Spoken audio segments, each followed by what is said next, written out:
Assalamualaikum. Perkenalkan, nama saya Dita Agustia dari manajemen kelas 18F. Di sini saya akan mempresentasikan tentang hasil analisis saya terhadap suatu wirausaha, yaitu rumah makan ikan. Rumah makan ikan adalah rumah makan yang mengusung konsep floating resto yang bertempat di Danau Jatiluhur. Konsep unik yang sebelumnya belum pernah ada di Danau Jatiluhur diharapkan akan menjadi sebuah destinasi baru.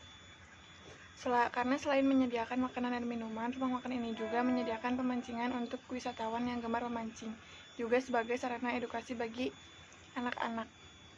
Dengan didirikannya rumah makan ikan ini, diharapkan bisa menjadi rumah makan yang bisa diakses oleh semua kalangan.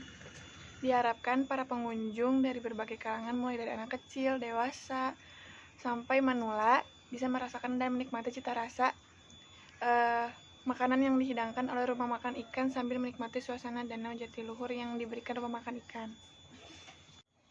Selanjutnya berlanjut ke identitas perusahaan, saya akan tampilkan bagan dan slide-nya di slide berikut.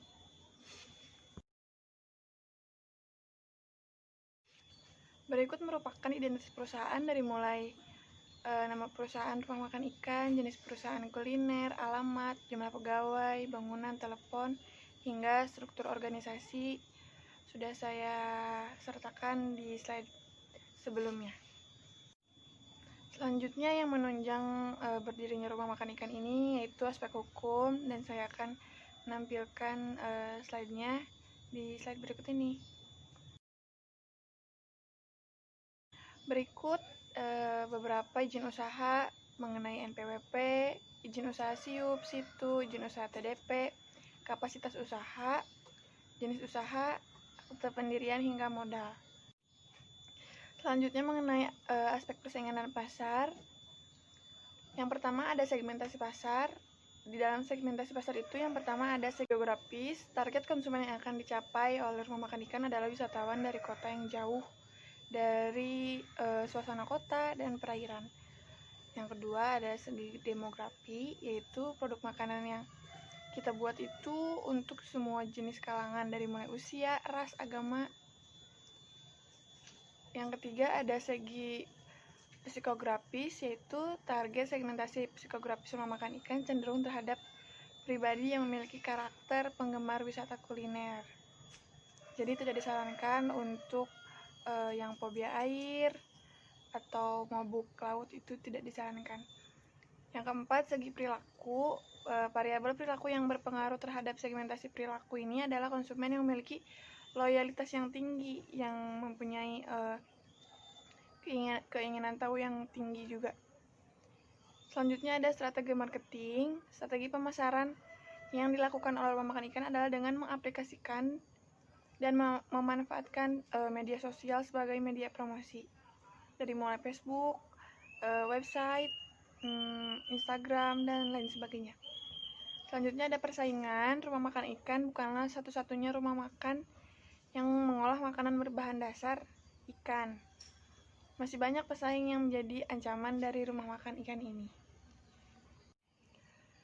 Selanjutnya ada aspek teknis. Yang pertama itu lokasi. Untuk lokasi rumah makan ikan itu berada di tengah Danau Jatiluhur. Pemilihan lokasi tersebut hasil dari pertimbangan dari beberapa tempat yang sebelumnya dijadikan pilihan. Lokasi tersebut antara lain Cirata, Jatiluhur, dan di Paranggombong.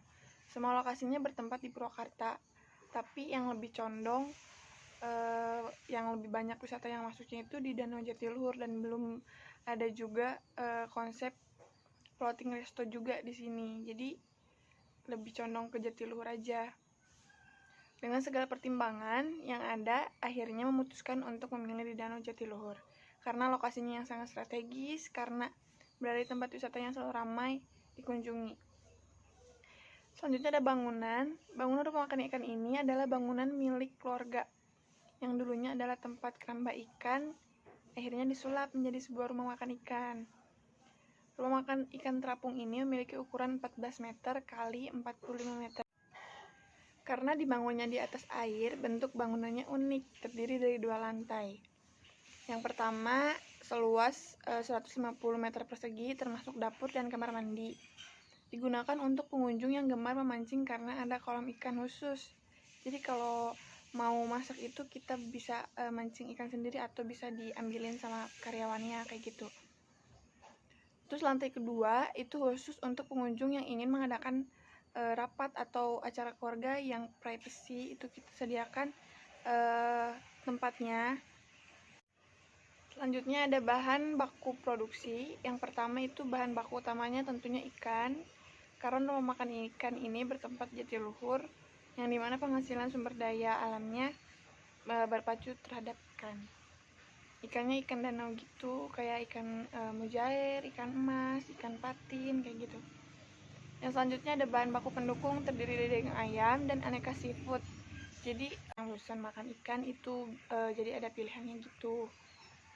Karena sebagai bahan pelengkap aja sih, karena bahan utamanya udah ikan gitu. Yang ketiga ada penyediaan bahan baku. Bahan baku utama seperti ikan kita memang ternak sendiri. Tetapi jika bahan baku pendukung seperti ayam dan seafood itu kita beli di supplier atau pergi ke pasar. Selanjutnya ketenaga kerjaan, kita memiliki 14 karyawan yang diantaranya saya bisa tampilkan bagiannya di slide selanjutnya. Di situ ada dari mulai manajer operasional hingga bagian pelayanan, keamanan, semuanya sudah terstruktur dan itu kita melalui pemilihan dari jalur pendidikan.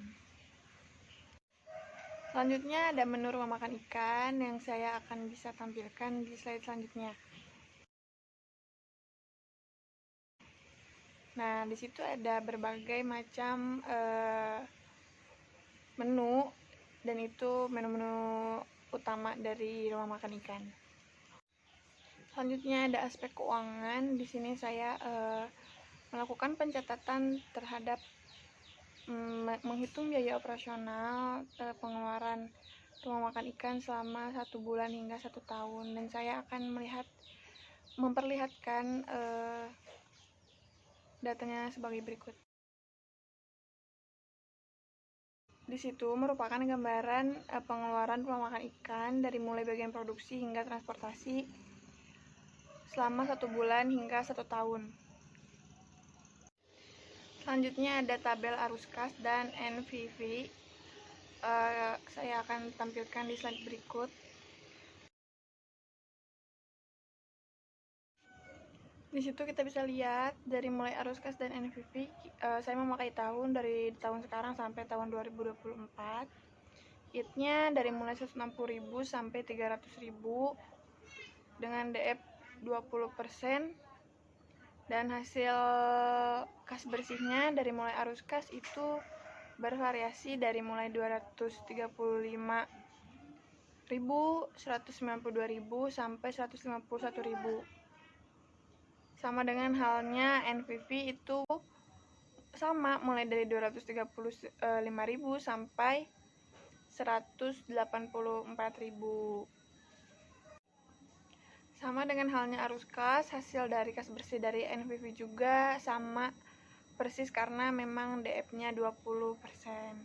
Dan data dari sebelum-sebelumnya juga akurat, jadi hasilnya sama. Selanjutnya ada IRR atau Internal Rate of Return. Saya akan kasih data.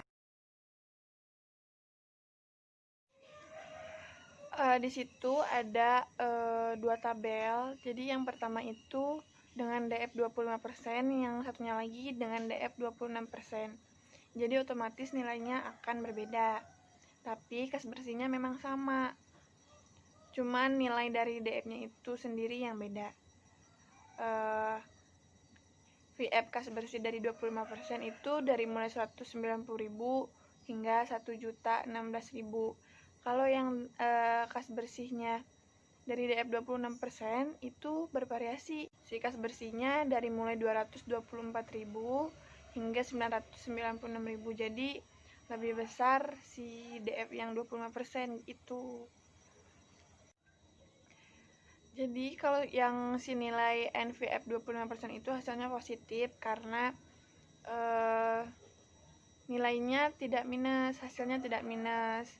Kalau yang si NVF yang DF-nya 26% itu hasilnya negatif karena setelah dikurangi, setelah dijumlahkan itu hasilnya minus, jadi negatif.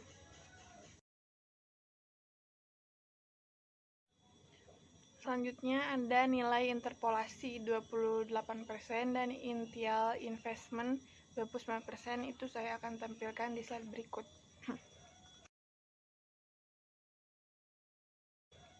Di situ hasil yang tadi kas bersih dari si DF 25% dan DF 26% itu kita masukkan ke situ. Terus kita jumlahkan maksudnya yang tadi format dari si NVF, yang nilai NVF itu kita masukkan lagi ke situ. Terus selanjutnya ada nilai IRR. Selanjutnya setelah kita jumlahkan yang tadi, kita masukkan tuh ke dalam format si IRR beserta rumusnya. Itu IRR bagi 25 tambah si hasil tadi dikali 1%. Nah, hasilnya itu kan 26,541%, dibulatkan menjadi 26,5%. Nah, selanjutnya untuk profit index atau PI itu sigma VF kas bersih dibagi sigma VF investasi dikali 100%. Jika kas bersih berbeda setiap tahun, maka mencari PI adalah PI sama dengan 937 juta dibagi 790 juta dikali 100%, dan hasilnya 1,18 kali. Artinya PI lebih besar dari 1, maka diterima.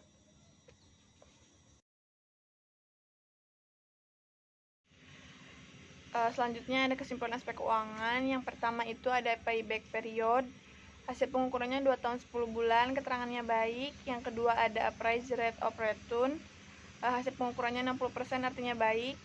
Yang ketiga ada net present value. Hasil keterangannya 147 juta, artinya baik. Yang keempat ada internal of return. Internal rate of return itu nilainya 26,05, artinya baik. Yang kelima ada profit index atau PI yang tadi kita bahas.